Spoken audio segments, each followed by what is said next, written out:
Hello guys, good afternoon sa inyo lahat. Ako nga po pala si Don Kulit TV. Dito po tayo sa ibabaw ng bahay sa ating bubungan. Papalit po tayo ng bubong. Tsaka tuturuan ko po kayo paano magtanggal ng pako. Yan po. Pagkan yun po muna ng bagyo bago nyo tanggalin ng kabra po yan, yung mahabang bako. Tapos ginamitan ko rin ng martilyo para suporta pangalsuga. Magpapalit po kasi tayo ng bubong.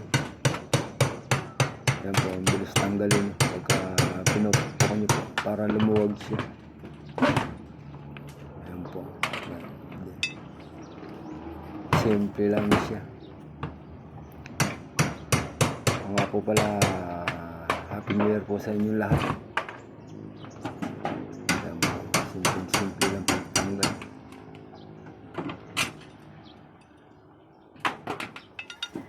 Ganyan lang po ang pagtanggal ng pako sa bubong, mga umbrella nila.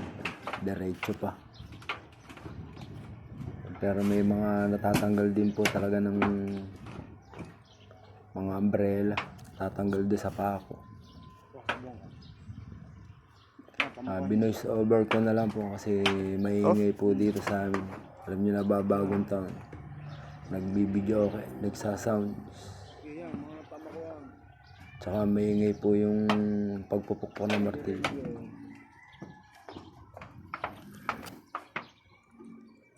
Ayan po yung yero, yung bago. Papalit po natin dyan sa mga kakalawang na bubong dahil para iwas tulo po tayo. Yung iba dyan napalitan ko na po. Yan po ipapalitan natin yung mga lumang yan. Nasa lang tulad yan. Tanggal yung umbrella. Kinalawang na kasi. Yan po. Yan, ganyan lang. Laruin nyo lang. Tanggal.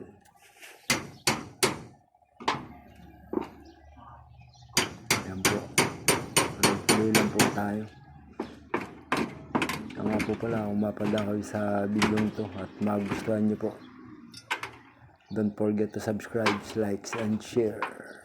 Kahit na rin po ng notification bell para lagi pong updated sa mga video kong i-upload.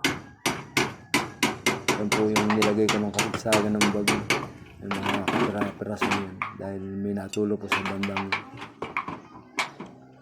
sa pinagtanggalan ng kapiraso yun.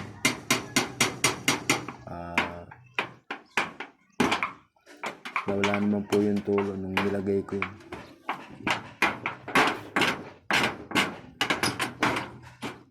Yan po. Pinukpok ko po yan. Kanina di matanggal. Kaya pinukpok ko muna bago ko tanggalin. One hit lang. Tanggal.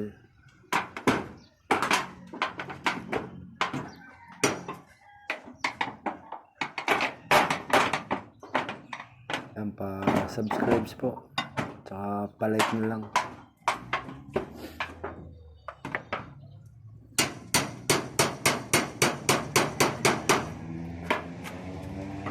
Yan po, kalawang na yan. Talasikan yung kalawang ba. Tanggal din yung pako, yung ulo ng pako. Umbrella nila.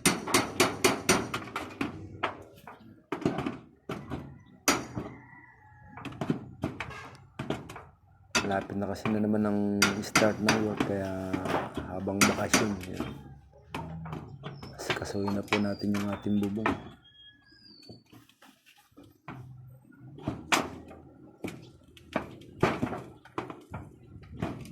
Yan po. Yan, tanggal. Isa minadang pambayaw ko dyan. Yan po nakasakong yan. Mga dahon po yan galing sa puno dyan sa likod. Isang sako nakuha ko. isang sako na walis.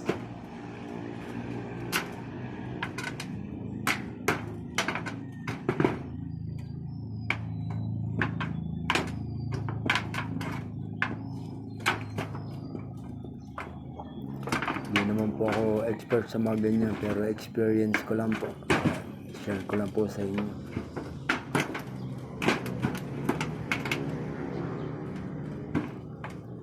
Yan, ganyan lang po yung pagpapalit ng ating bubong. Hirap tanggalin yan dahil nakatago po yung maigyan. Yung area yan, kaya nakatago yung pako. Nahihirapan ng inyong lingkod. Yan po, tanggal din. Meron pa yung sa loob. Isa pa. Ayan po. Siya nga po pala, subscribe na lang po, pa-share. Kung nagustuhan niyo po itong video, may tulog. Yan po, pero pinababayaan na lang po tayo ng initan yan. Inosover ko lang po. Dahil may ingay po dito sa amin. Pero ewan ko lang kung makatambay pa siya ngayon. Nagbibideo ako ito po yan. Saka nagpapasal. Alam niyo naman, magbabagong tao. At kapatapos lang ng Pasko. Mga po pala, Happy New Year po sa inyo lahat. Ingat po tayo lahat. Ingat po tayo magpapaputok. Ayan po, hanggal ko na po yun. Katapos po niya, sa kabilang area po tayo. Hanggang tayo sa gagawing kwarto ni Monica Iha, si Anika. Gusto na raw niyang magkaroon ng sariling kwarto. Bali, salas po yung ginagawa natin. Salas.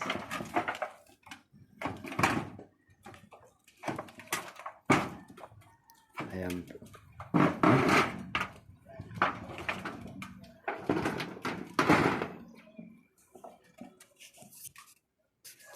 Tapos na. Ayan po yung aking pamangkin.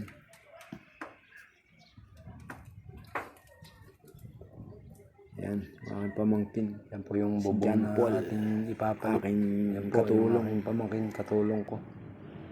Yan po hindi ating nagsilbi na. Ito niyo po yung sa ako kanina.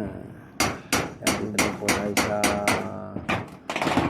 kabilang daon po yan. Ang gagawang kwarto ni Anik sa bubong. Ang napapong daon dahil may puno yan. May puno yung po sa dulo pong yun. Yung napapagbahan na sa may ilog. Kamatsili. Ito, dito na tayo sa part ng kwarto ni Anika. Papagpalit po natin yung bubungan niya. Tapos kikasamayin po natin. Pagkatapos po niya sa muli po, itutuloy po natin yung video bukas. Tukoy niyo po ulit. Pag ayaw nakuha tayo lahat. Yan po.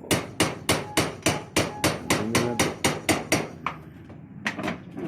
Yan, tanggal na yan. Tapos kalsuhan nyo na yung tanggal. Tapos kalsuhan nyo po. So nga po pala, maraming pong salamat. Ingat po tayo lahat. God bless all po. Happy New Year.